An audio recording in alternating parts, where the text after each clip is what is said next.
오늘 우리가 같이 나눌 성경의 본문 신명기 4장 9절에서 10절까지의 말씀 보시겠습니다. 신명기 4장 9절에서 10절까지의 말씀 한 절씩 나누어 읽겠습니다. 당신들은 오로지 삼가 조심하여 당신들의 눈으로 본 것들을 잊지 않도록 정성을 기울여 지키고 평생 동안 당신들의 마음속에서 사라지지 않도록 하십시오. 또한 그것을 당신들의 자손에게 길이 알리십시오.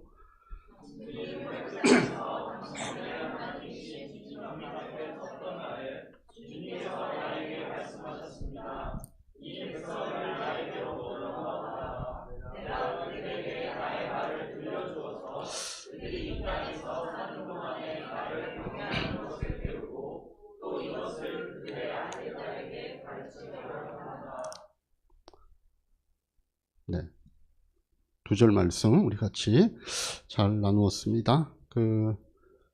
오늘 말씀 나누기 전에 다시 한번 우리가 서로에게 축복하십시다. 하늘 복 많이 받으십시오. 인사합시다. 하늘 복 많이 받으십시오. 하늘 복 많이 받으십시오.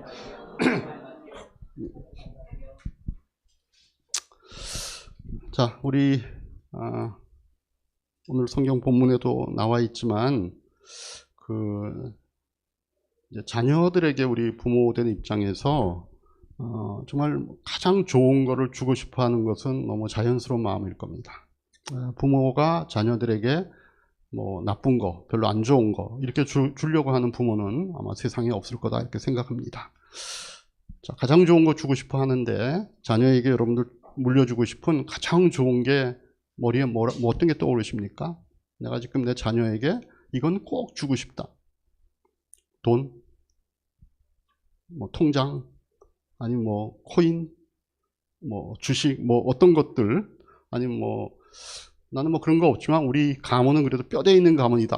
그래서 뭐 족보 이런 거, 아니면 뭐 우리는 그래도 이런 명예로운 집안이야. 그럼 뭐 명예로운 어떤 그 집안의 가풍, 뭐 그런 거 여러분들이 자녀에게 주고 싶어 할 수 있습니다. 반대로 우리 자녀들이 부모로부터 받고 싶어 하는 건 또 뭘까요? 요즘 자녀들에게 내가 너한테 뭐 줄까 물어보면 자녀들이 뭐라고 대답할까요? 돈? 코인? 주식? 뭘까요? 아마 부모가 주고 싶은 거 하고 또 자녀가 받고 싶어 하는 것과의 어떤 차이가 있어서 그것 때문에 또 뭐 갈등이 있다라고 하는 그런 얘기들도 있습니다. 자, 그러면 질문을 이렇게 한번 바꿔보겠습니다. 우리 크리스찬 부모들이 자녀에게 꼭 물려줘야 할 게 있다면 그게 뭘까요? 크리스찬 부모들이 자녀에게 물려줘야 될 거. 그래도 아직 돈이 떠오르시고 뭐 주식이 떠오르시고 그렇게 하십니까? 그럴 수 있습니다. 뭐 사람이니까 그런 마음을 가질 수 있는데 오늘 제가 성경 말씀 통해서 우리 크리스찬 부모들이 자녀들에게 꼭 물려줘야만 하는 게 있다면 이것이다라고 하는 걸 좀 같이 나누고 싶습니다. 자, 오늘 우리가 읽은 신명기 본문은 출애굽 제2세대, 출애굽 제1세대는 이제 처음에 애굽에서 모세와 함께 나왔던 제1세대의 어른들이 다 죽고 이제 그 광야 기간 동안에 출생했던 또는 출애굽할 때 어린 나이였던 그 사람들이 성장해 있는 그 그룹들을 우리가 뭘로 출애굽 제2세대 이렇게 얘기를 합니다. 이 출애굽 제2세대에게 모세가 고별 설교를 하는 겁니다. 이제 모세는 자기가 죽을 날을 곧 앞두고 있잖아요. 그러니까 그들을 앞에 놓고 다시 한번 자신들이 받은 율법을 중심으로 해서 고별 설교를 하는 겁니다. 그러니까 오늘날로 치면 일종의 유언 같은 겁니다. 그러니까 너희들만이 아니고 너희 자손들에게까지 이어지도록 주고 싶은 것이 나에게는 있다라고 하는 내용이 이 유언의 어떤 근간입니다. 그러니까 이게 보통 중요한 게 아니겠죠. 그죠? 자기만 소유하면 되는 게 아니라 너희들의 자녀들에게까지 이어질 수 있는 그런 어떤 내용이라고 하니까 굉장히 중요한 거 아니겠습니까? 거기다가 보통 사람이 주는 유언이 아니라 모세는 지금 그 이스라엘의 구국의 영웅 아닙니까? 그죠? 그래서 애굽으로부터 이스라엘 백성 거의 200만을 데리고 지금 40년 동안의 광야 생활을 해서 이제 가나안으로 들어가기 위한 그 직전에 와 있는 그런 그들 민족의 리더가 주는 그런 유언이니까 굉장히 중요한 내용이겠죠. 자, 그러면 그 내용의 구체적인 것이 뭔가라고 할 때 신명기 6장 1절에서 9절이 대표적입니다. 한번 찾아보실까요? 신명기 6장 1절에서 9절. 한 절씩 나눠보십시다. 이것은 주 당신들의 하나님이 당신들에게 가르치라고 나에게 명하신 명령과 규례와 법도입니다. 당신들은 건너가서 차지할 땅에서 이것을 지키십시오.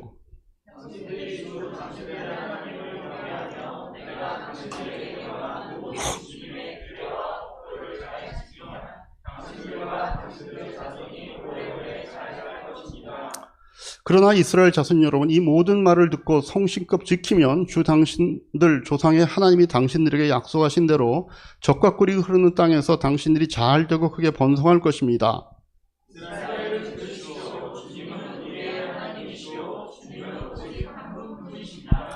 당신들은 마음을 다하고 뜻을 다하고 힘을 다하여 주 당신들의 하나님을 사랑하십시오.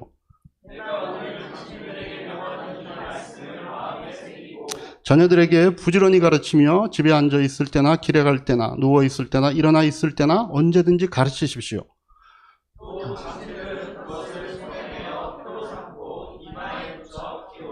같이 봅니다. 집문설주와 대문에도 써서 붙이십시오. 네. 그 구체적인 내용이 뭐예요? 한마디로 요약을 하면은 마음과 뜻과 힘을 다해 하나님을 사랑하고 하나님의 말씀을 자녀들에게 가르치고 순종하게 하라라고 하는 것이 핵심입니다. 왜 그렇게 하라고 하시는 걸까요?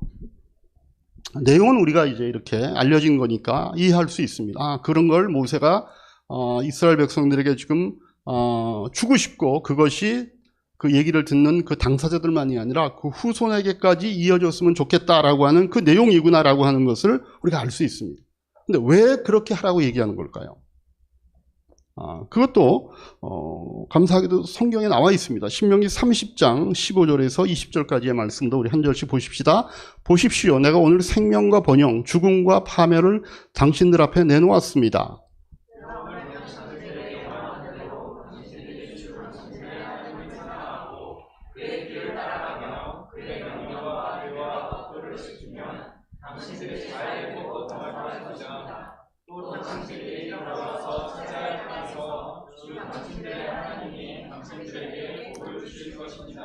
그러나 당신들이 마음을 돌려서 순종하지 않고 빗나가서 다른 신들에게 절을 하고 섬기면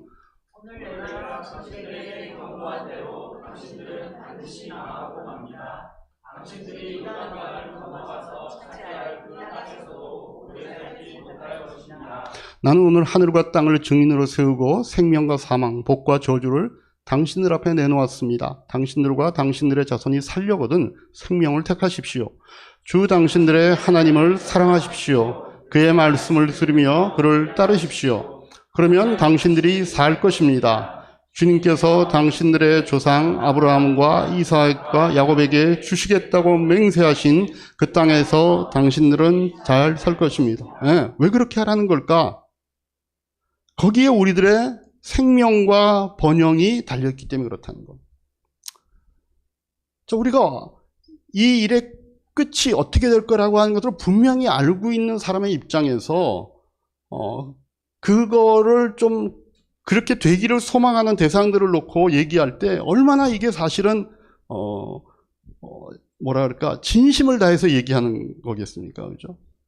여기서 모세가 지금 하고 있는 이 말이 구구절절 정말 이렇게 살아야지만 우리 민족과 또 우리나라가 생명과 복을 누릴 텐데 모세의 눈에는 그렇지 않게 될 수 있는 가능성이 보이는 게 보이는 겁니다.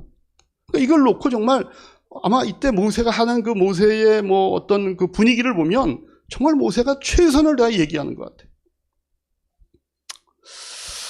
자, 여러분, 우리는 우리의 생명과 번영이 지금 하나님께 달려있다라고 하는 이 모세의 말이 우리에게도 적용된다는 사실을 믿으십니까? 네. 자, 이 모세가 한 이 말이 이게 어떻게 이어지냐면요. 이제 모세가 죽은 다음에 이스라엘을 이끌고 가나안에 들어가서 정복전쟁을 치르면서 이제 이스라엘 민족이 가나안에 정착할 수 있도록 그 다음 과업을 인도하는 여호수아에게서도 동일하게 보여집니다. 자, 여호수아서 24장 14절 15절 같이 한번 한 목소리로 읽겠습니다. 이렇게 말씀하셨으니 당신들은 이제 주님을 경외하면서 그를 성실하고 진실하게 섬기십시오. 그리고 여러분은 여러분의 조상이 강 저쪽의 메소포타미아와 이집트에서 섬기던 신들을 버리고 오직 주님만 섬기십시오. 주님을 섬기고 싶지 않거든 조상들이 강 저쪽에 메소포타미아에서 섬기던 신들이든지 아니면 당신들이 살고 있는 땅 아모리 사람의 신들이든지 당신들이 어떤 신들을 섬길 것인지를 오늘 선택하십시오. 나와 나의 집안은 주님을 섬길 것입니다. 예. 여호수아도 이제 나이가 들어서 이제 자기의 직분을 내려놓고 이제 다음 후계자들에게 이 이스라엘의 어떤 이제 삶을 맡기는 이제 고별식의 설교입니다. 근데 이 여호수아가 뭐라고 하냐면 나와 우리 후손들은 하나님을 섬기고 하나님의 말씀대로 살겠다. 어? 당신들이 어떻게 하든 나와 우리의 집안은 그렇게 할 거다라고 하는 그 말을 백성들 앞에 천명하는 거죠. 여러분, 우리에게 이런 여호수아 같은 어떤 결기가 우리에게 있는지, 그죠? 자, 그런데 이런 믿음과 이런 결의가 참 불행하게도 가나안에 이제 이스라엘 백성들이 정착하면서 살면서 가나안 문화에 점차점차 젖어가면서 다 잊혀져 갑니다.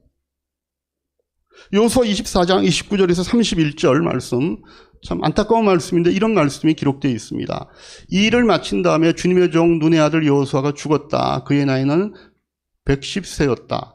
사람들이 그가 유산으로 받은 딥나세라의 장사였다. 그것은 가스산 북쪽 에브라임 산간 지방에 있다. 이스라엘은 여호수아의 생전에 줄곧 주님을 섬겼고 여호수아가 죽은 뒤에도 주님께서 이스라엘에게 베푸신 모든 일을 아는 장로들이 살아있는 날 동안에는 주님을 섬겼다. 이거를 이 글대로만 보면 이스라엘 백성이 잘하고 있구나라고 느낄 수 있는데 이 말을 뒤집어 얘기하면 뭐예요? 여호수아와 여호수아의 생전에 여호수아와 함께 백성들을 리더했던 그들의 장로들이 죽은 다음에는 어떻게 했다는 거예요? 예. 급속하게 이스라엘이 모세와 여호수아와 함께 있었던 장로들이 그들을 가르치고 당부했던 그런 하나님을 섬기고 하나님의 말씀을 순종하는 삶에서부터 매우 빠르게 벗어납니다. 그래서 어떻게 돼요? 하나님을 섬기는 대신에 가나안 문화, 그리고 그 가나안 문화에 지배하고 있었던 우상 문화에 그들이 찌듭니다. 그래서 이스라엘이 아주 영적으로 혼란에 빠지기 시작했고 결국은 그 역사가 흘러 멸망에 이르죠. 다시 말하면 모세가 걱정했던 복과 저주의 상황 속에서 그들의 운명은 저주를 택한 쪽의 결말을 맞이합니다. 그렇게 나라가 점차 망해가던 도중에 그래도 그 가운데 종교개혁을 일으킨 임금님들이 있습니다. 대표적으로 유다의 요시야라고 하는 임금님인데 이분이 이제 성전을 오래간만에 보수합니다. 성전이 너무 방치되어 있고 우상을 막 섬기고 이러다 보니까 성전에도 우상의 그런 형태가 들어와 있고 막 이런 것 때문에 한번 이러면 안 되겠다 싶어가지고 성전을 대청소를 하고 리모델링을 하는 가운데 책 한 권을 발견을 합니다. 그 책을 발견하는 것부터 회개운동이 시작되죠. 그 책이 뭐예요? 바로 모세의 율법책입니다.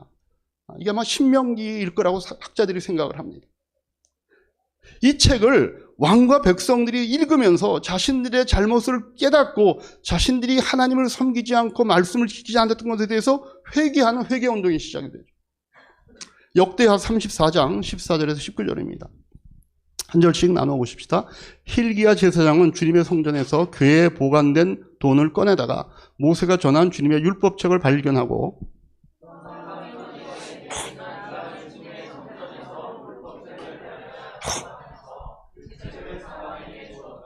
사반이 그 책을 가지고 왕에게 나아가서 보고하였다. 임금님께서 종들에게 명령하신 것을 종들이 그대로 다 하였습니다.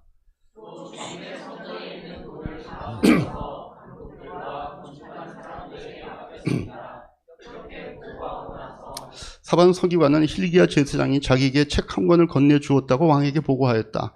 그리고 사반은 그 책을 왕 앞에서 큰 소리로 읽었다. 왕은 율법의 말씀을 다 듣고는 애통해하며 자기의 옷을 찢었다. 예.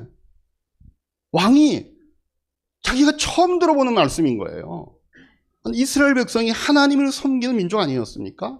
하나님의 말씀대로 살겠다고 하나님이 자신들을 구원하기 위해서 베푸셨던 그런 애굽의 그런 역사와 어떻게 자신들이 가나안에 정착하고 그런 국가와 나라를 이루게 되었는지 그 하나님의 보호하심과 은혜를 알고 있는 민족인데 이게 시간이 흘러가다 보니까 왕조차도 하나님의 말씀이 뭔지를 잊어버린 거예요.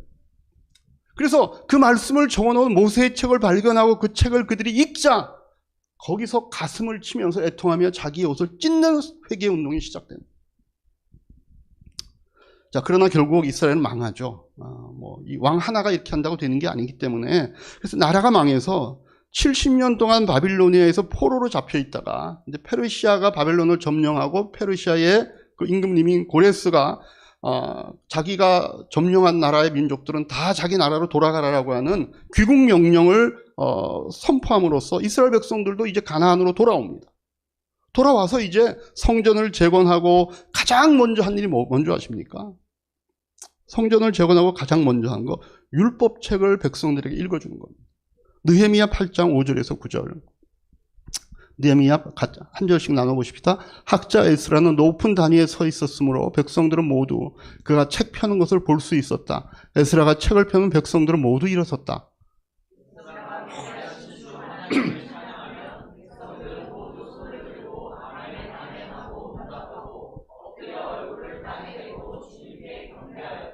레위 사람이 예수아와 바니와 세레바와 야민과 악굽과 사부대와 호디야와 바아세야와 그리다와 아스라와 요사박과 하난과 불리아는 백성들이 제자리에 서 있는 동안에 그들에게 율법을 설명하여 주었다.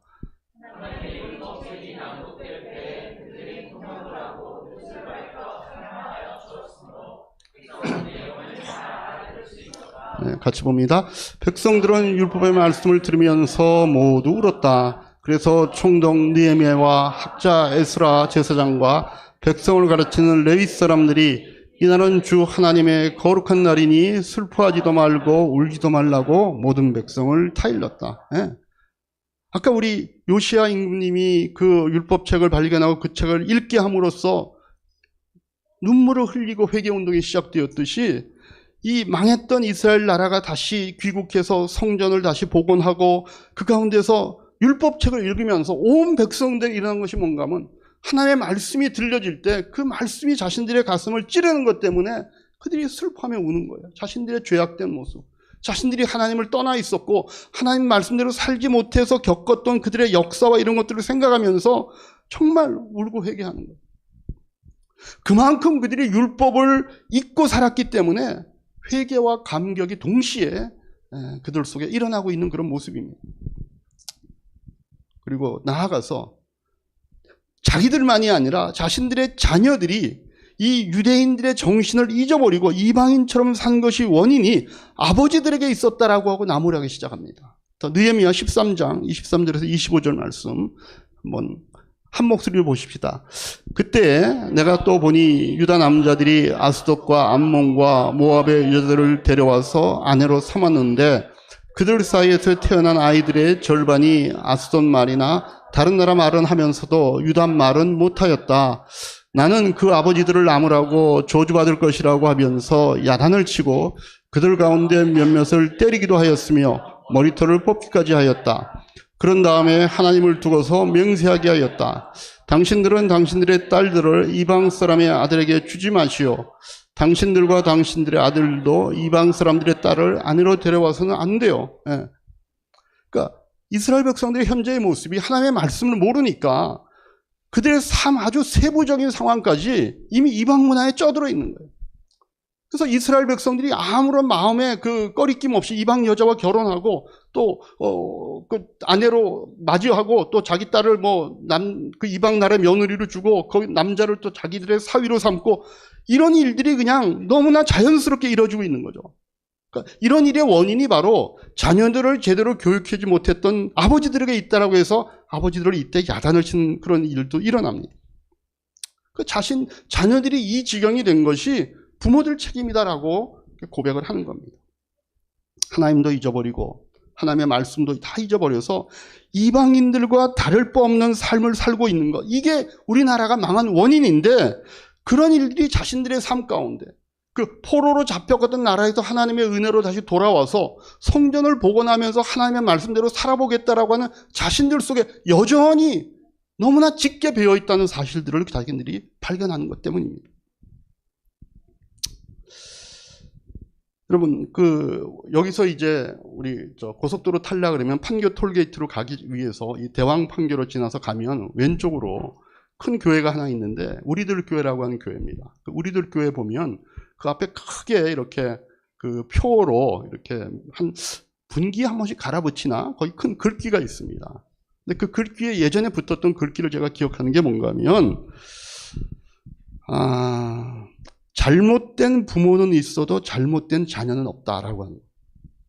그게 이렇게 크게 붙어서 한 몇 개월 동안 붙어 있는 걸 보면서 그렇겠다 이런 마음이 들었었어요. 자녀들의 잘못보다 사실은 잘못되게 가는 그 자녀들에게 그거를 제대로 뭔가를 가르치고 지도하지 못했던 부모들에게 사실은 더 문제가 있다는 거죠. 여러분, 이스라엘의 이런 역사를 통해 우리가 알 수 있는 게 뭘까요? 하나님께서 하나님의 백성, 하나님의 자녀들에게 가장 바라시는 것은 신앙의 유산이 이어지도록 가야 된다는 거예요. 여러분, 신앙의 유산이 뭐예요? 하나님 잘 섬기고 하나님 예배하고 하나님 사랑하고 그 말씀을 지키는 거죠. 예수님이 이 땅에 계실 때 그 시대의 문화와는 좀 다르게 그 사회의 어떤 분위기와는 다르게 예수님이 독특하게 하신 것 중에 아이들을 가까이 하신 게 있습니다. 제자들은 안 그래요. 제자들은 아이들이 예수님께 몰려오면 오지 말라 그러고 좀 번거롭다 그러고 근데 예수님은 그러지 말라 그랬어요. 아이들이 오는 걸 환영했어요. 마태복음 19장 13절에서 15절 그런 장면이 나오죠. 그때 사람들이 예수께 아이들을 데리고 와서 손을 얹어서 기도하여 주시기를 바랐다. 그런데 제자들이 그를 꾸짖었다. 근데 예수께서 말씀하셨다. 어린이들이 내게 오는 것을 허락하고 막지 말아라. 하늘나라는 어린아이들의 것이다. 그리고 그들에게 손을 얹어주시고 거기에서 떠나셨다. 그러니까 예수님 주변에 늘 어린아이들이 함께 있었어요. 예수님은 어린아이들을 좋아하신 것 같아요. 왜 그러셨을까요? 예수님께서 애들 좋아하는 성품이셔도 그랬을 수도 있지만 이유가 있습니다.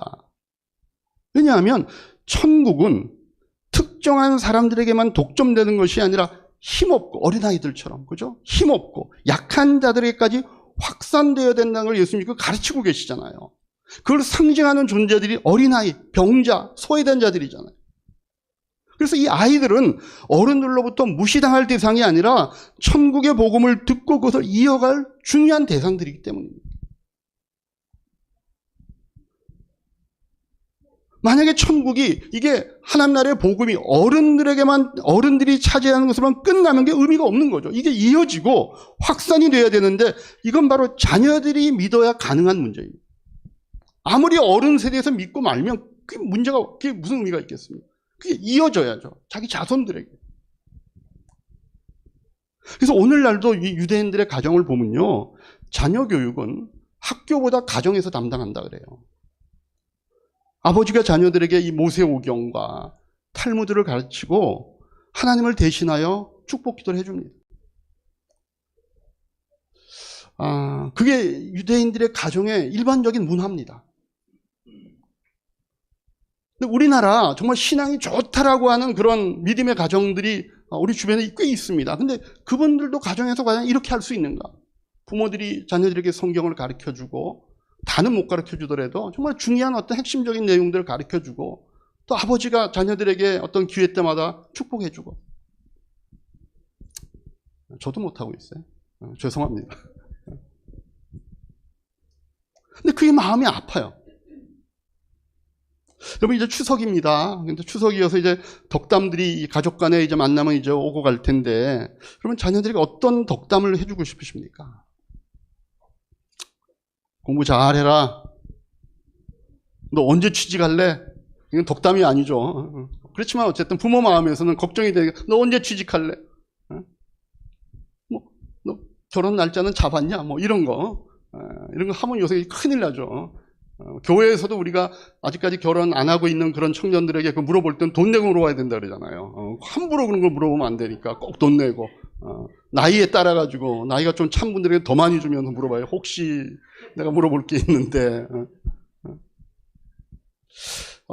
제가 지난주 저희는 이제 가족 목장을 합니다. 언젠가 기회가 되면 여러분들에게도 제가 그걸 소개하고 좀 같이 할 수 있는 어떤 그런 기회를 마련할 텐데 일단 제가 해보는 겁니다. 저기 이제 가족 목장을 하면서 제가 민주에게 한 말이 있습니다. 민주야, 아빠는 민주가 예수 잘 믿는 사람이 되기를 원해. 그게 아빠 소원이야.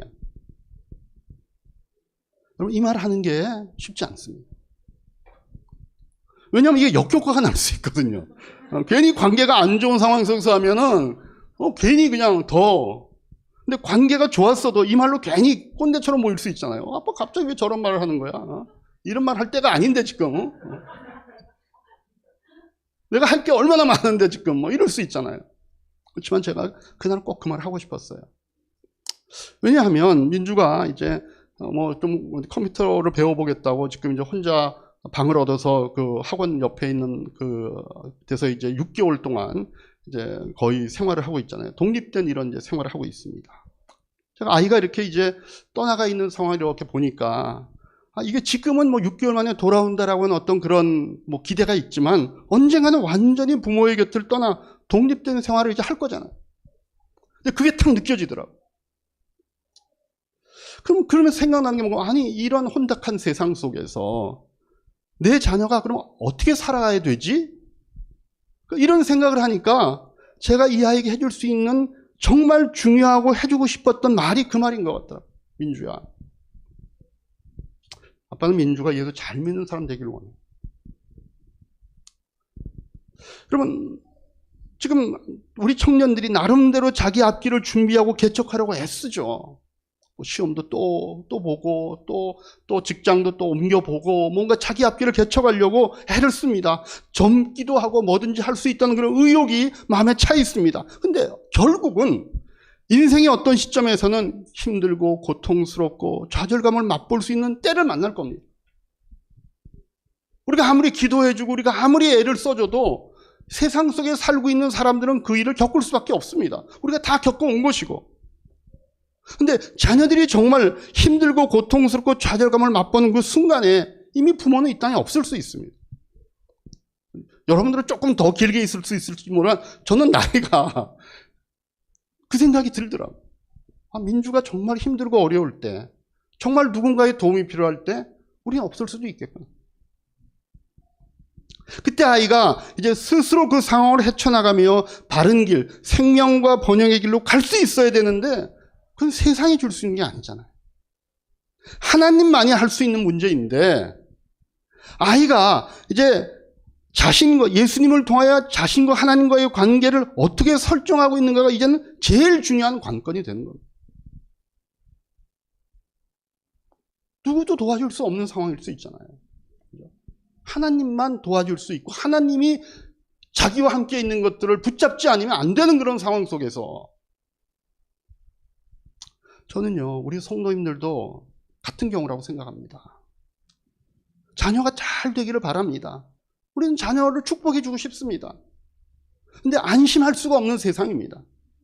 세상이 너무 빠르게 변합니다. 그죠? 어떨 땐 멀미가 날 정도로 내가 알고 있고 배운 걸 써먹기도 전에 다른 지식, 다른 기술이 이미 등장하고 또 새로운 판이 깔리게 되는 것이 앞으로의 세상입니다. 자칫하면 그런 빠른 속도와 흐름 속에서 그걸 허덕허덕 따라가다 보면 내가 어떻게 살아야 제대로 된 삶인지도 모르는 채 그냥 자기 인생이 흘러갈 수밖에 없는 것이 우리 자녀들의 세상일 수 있습니다. 우리가 여기서 아무리 아이들을 가르치고 여기서 뭔가를 아이들이 똑똑해질 수 있도록 도와주고 우리가 열심히 뭔가를 아이들을 위해 뒷발을 해준다 할지라도 아니요. 우리가 아이들이 사는 세상은 우리가 지금 준비시킨 것으로 안 될 수 있습니다.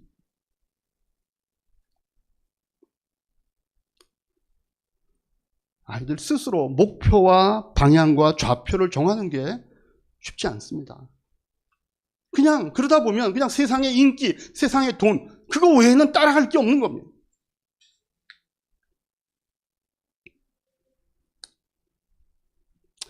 자녀가 잘 될 수 있는 유일한 방법, 예수 잘 믿어서 하나님과의 관계가 든든한 것이 저는 답이라고 생각합니다.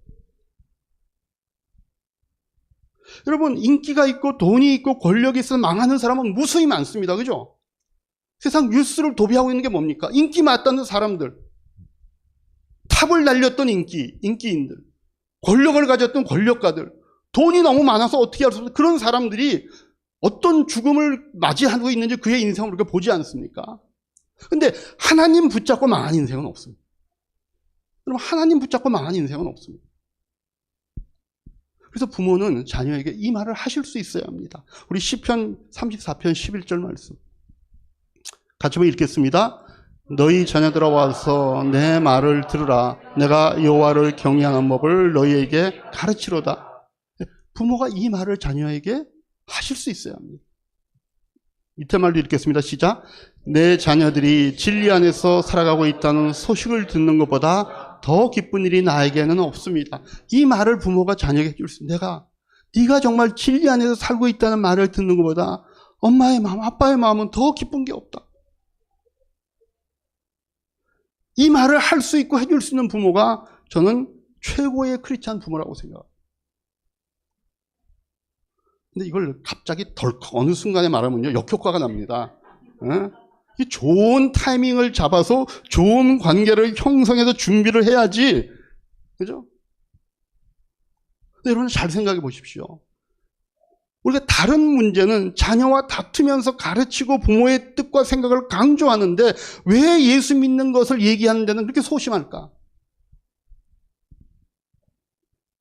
여러분, 자녀와 충돌하는 대부분의 부모와의 문제는 부모의 욕심인 게 많죠. 왜 자녀가 부모와 충돌합니까? 그게 보니까 나를 위한 게 아니라 부모님을 위한 건데 마치 나를 위한 것처럼 얘기하는 것을 어느 날 발견하면 화가 나는 겁니다. 엄마 좋자고 하는 얘기 아니야. 아빠 좋자고 하는 얘기 아니야. 내 인생은 뭐야? 이러면서 싸우는 거잖아요. 근데 그런 것들은 그러면서 싸우면서라도 뭔가 내 뜻과 의지를 관철시키려고 자녀와 애를 쓰는데 관계가 깨지든 말든. 근데 신앙에는 너그러워요. 야, 우리 집안은 종교에 자유가 있어. 나는 네 의사를 존중해. 여러분 반대해야 되는 거 아닐까요? 크리스찬 가정이라면. 저는 우리 교우들이 모두가 다 자기 자녀의 이름을 부르면서 아무개야, 나는 엄마는 아빠는 네가 예수 잘 믿는 아이가 되었으면 좋겠다. 그게 우리의 가장 큰 바람이야 라고 얘기할 수 있는 분들 되시기를 주님의 이름으로 축복합니다.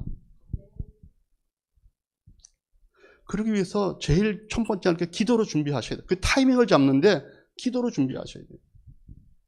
아까 얘기했잖아요. 함부로 얘기하면요 안 하니만 못하게 돼요. 기도로 여러분, 하나님, 제가 이 마음을 제가 자녀에게 좋은 때에 잘 전해서 자녀가 이 말을 정말 부모의 귀한 마음으로 사랑으로 받을 수 있도록 하나님 그런 기회와 그런 상황을 저에게 주십시오. 그러려면 부모의 마음 가운데 그 마음이 있어야 될 거 아니에요. 그래서 기도로 준비하셔야 돼요. 그리고 두 번째로 실제적인 게 있어요. 여러분들이 교회와 교회 식구들에 대해서 칭찬하고 자랑하는 말을 자녀들 앞에서 평소에 하셔야 합니다. 그죠? 여러분, 당연히 교회와 목사님과 또 목자님들이 부족하고 마음에 안 들 때가 있습니다. 아, 왜 저 설교를 저렇게 하는 거야, 오늘? 뭐 또 왜 우리 목자님은 오늘 왜 저러는 거야? 오늘 왜 목장 메뉴는 왜 이러는 거야? 나 이런 음식 싫어. 막 이러면서 막, 비판할 거 당연히 있습니다. 그러나 자녀에게만큼은 칭찬하셔야 돼요. 그래야 자녀들이 교회 올 수 있어요. 부모님 맨날 엄마 오늘 주일날 어디 갔다 왔어? 나 교회 갔다 왔지. 그 교회 왜 맨날 가? 아이 뭐 괜찮아. 우리 교회는 되게 작아. 근데도 오늘 가니까 주차도 힘들어. 뭔가 이렇게 좀 안 좋은 얘기. 아니면 뭐 또 같은 뭐 이런 게 뭐 이래. 뭐 이런 게 저래. 뭐 그런 게 당연히 있겠지만 그러나 자녀 앞에는 칭찬해야 자녀들이 교회 올 수 있어요. 부모가 가기 싫어가지고 이렇게 불평하고 투덜대고 비판하는데 자녀들이 거기에 올 이유가 아무것도 없죠. 좀 부족하더라도. 세 번째는 여러분들이 가족 목장을 시도하셔야 됩니다. 그래야 자연스럽게 말할 수 있는 분위기가 만들어집니다. 가족 목장 어떻게 하는 건가라고 하는 건 나중에 제가 또 기회가 되면 설명해 드리겠습니다. 여러분, 참 감사하게도 하나님께서는 우리 관계를 만들 때 자녀가 부모님에게 순종할 수 있도록 만드셨습니다. 그런 권위를 부모에게 주셨습니다. 그래서 이런 명령이 성경에 있는 거예요. 골로새서 3장 20절에서 21절 말씀 같이 한번 읽겠습니다. 시작. 자녀되니 여러분이 부모에게 복종하십시오. 이것이 주님을 기쁘게 해드리는 일입니다. 어버이 되니 여러분의 자녀들을 격분하게 하지 마십시오. 그들의 의기를 꺾지 않아야 합니다. 예. 왜 하나님께서 부모들에게 자녀들이 순종할 수 있는 그 권위를 주셨을까요? 왜 자녀들이 부모에게 순종하도록 하셨을까요? 그래야 복의 통로가 열리기 때문에 그렇습니다. 여러분 창세기 5장 1절에서 3절 말씀 한번 보시죠. 창세기 5장 1절에서 3절. 자, 아담의 역사는 이러하다. 하나님이 사람을 창조하실 때에 하나님의 형상대로 사람을 만드셨다. 하나님은 그들을 남자와 여자로 창조하셨다. 그들을 창조하시던 날에 하나님은 그들에게 복을 주시고 그들의 이름을 사람이라고 하셨다. 아담은 130살에 자기의 형상 곧 자기의 모습을 닮은 아이를 낳고 그 이름을 셋이라고 하였다. 이게 그냥 스쳐지나갈 말이 아닌 것 같아요. 하나님이 인간을 창조하셨을 때 누구의 형상대로 창조하셔요? 자신의 형상, 하나님의 형상대로 인간을 창조하셨습니다. 그리고 어떻게 하셨어요? 그리고 복을 주셨다라고 얘기합니다. 하나님의 형상과 하나님이 주시는 복하고는 이렇게 밀접한 관련이 있는 것 같아요. 그러나 어떻게 했어요? 아담이 우리가 알듯이 범죄에서 에덴에서 쫓겨납니다. 그래서 아담이 굉장히 두려웠을 거예요. 왜? 우리가 하나님의 형상을 잃어버렸기에 이제 하나님이 주신 복도 잃어버리겠구나. 이제 내 인생은 끝이구나, 망하겠구나라고 하는 그런 두려움의 기간을 가졌을 겁니다. 근데 이 두려움이 언제 사라지냐면요, 셋이라고 하는 아들을 낳고 사라집니다. 왜? 오늘 말씀을 보니까 셋은 누구의 형상을 닮은 아이라고 그래요? 자기의 모습을 닮은 아이입니다. 근데 자기의 모습은 누구의 모습이에요? 하나님의 형상입니다. 다시 말해 아담은 자식을 낳음으로써 자신들에게 여전히 하나님의 형상이 존속됨을 확인하게 되는 것이고, 망하지 않고 드디어 이제 내가 확인을 한 겁니다. 그게 두려웠던 겁니다. 우리가 하나님의 형상을 잃어버리고 하나님의 형상과 결부된 어떤 하나님이 주시는 복이 있는데 이걸 우리가 잃어버리게 되었으니 이제는 우리가 이 세상을 살 때 망하는구나라고 생각했는데, 아이를 낳고 보니 그 아이가 하나님의 형상을 유지한 아이였다는 겁니다. 그러니까 우리에게 주시는 하나님의 복이 여전히 있겠구나라고 하는 것들, 이걸 확인함으로써 그 두려움에서 벗어나는 거예요. 그래서 창세기 4장 26절에 바로 앞에 있는 구절에 뭐라 그래요? 셋도 아들을 낳고 아이의 이름을 에노스라고 하였다. 그때 비로소 사람들이 주님의 이름을 불러 예배하기 시작했다. 하나님을 처음 예배하기 시작한 그런 인류의 역사가 셋의 아들 에노스로부터인데 왜 여기서부터 예배하기 시작했을까? 하나님이 주시는 복이 여전히 우리 인류에게 유지됨을 이들이 깨닫는 겁니다. 하나님의 형상을 자신들이 유지하고 있다는 걸 알고, 그래서 셋의 아들인 에노스로부터 드디어 그 감사의 예배를 하나님께 드리기 시작하는 겁니다. 이같이 범죄한 우리 인간들에게 여전히 하나님은 복을 베푸시는구나. 그게 얼마나 감사한 일이에요. 그래서 여러분, 자녀는요, 부모를 통해서 하나님의 형상을 이어받음으로 하나님이 주시는 복을 이어받는 것입니다. 그래서 부모에게 순종할 수 있어야 돼요. 또 부모는 그 복을 이어받을 자녀니까 그를 노엽게 하지 말고 그를 잘 하나님의 형상을 유지할 수 있는 존재로 그를 양육해야 합니다.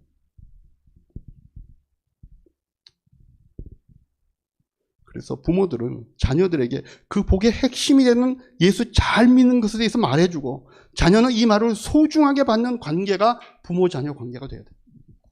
이거는 지금 내가 자녀들에게 얘기하는 것만이 아니라 내가 드디어 우리의 부모님, 그죠? 나의 친척들에게도 동일하게 적용할 수 있는 말씀입니다. 여러분들이 언젠가는 그분들에게 여러분들의 진심을 얘기해 줄 수 있어야 합니다. 부모님의 이름을 부르면서. 이름을 부르면 안 되죠. 부모님께 정중하게. 저는 아버님 살아계실 때, 어머님 살아계실 때 예수 잘 믿는 분이 되셨으면 그게 제 소원입니다. 그게 제 바람입니다. 저는 그래서 우리 교회가, 다른 건 모르겠어요, 우리가 얼마나 주변 사람들에게 전도하고 이 교회를 알려서 여기에 많은 사람들이 함께 신앙생활을 할 수 있는 공동체가 될지 기대하지만, 그보다 앞서 우리의 마음속을 좀 채우고 있어야 되는 게 이 공간에는 우리와 우리의 자녀들이 함께 신앙을 이어갈 수 있는 그런 공동체이기를 소망하는 것. 자녀들이 함께 나와서 여기서 같이 신앙생활을 할 수 있는 이해하기 교회가 되기를 주님의 이름으로 축복합니다. 우리 신명기 30장 19절에서 20절 말씀을 마지막으로 읽고 마치겠습니다. 아까 앞으로 쭉 가시면 아까 신명기 30장 그 인용했던 구절 나옵니다. 한번 찾아주십시오. 신명기 30장 19절에서 20절. 네, 19절에서 20절 말씀, 그 다음 19절에서 20절, 그 다음 같이 한번 읽겠습니다. 시작. 나는 오늘 하늘과 땅을 증인으로 세우고 생명과 사망, 복과 저주를 당신들 앞에 내놓았습니다. 당신들과 당신들의 자손이 살려거든 생명을 택하십시오. 주 당신들의 하나님을 사랑하십시오. 그의 말씀을 들으며 그를 따르십시오. 그러면 당신들이 살 것입니다. 주님께서 당신들의 조상 아브라함과 이삭과 야곱에게 주시겠다고 맹세하신 그 땅에서 당신들이 잘 살 것입니다.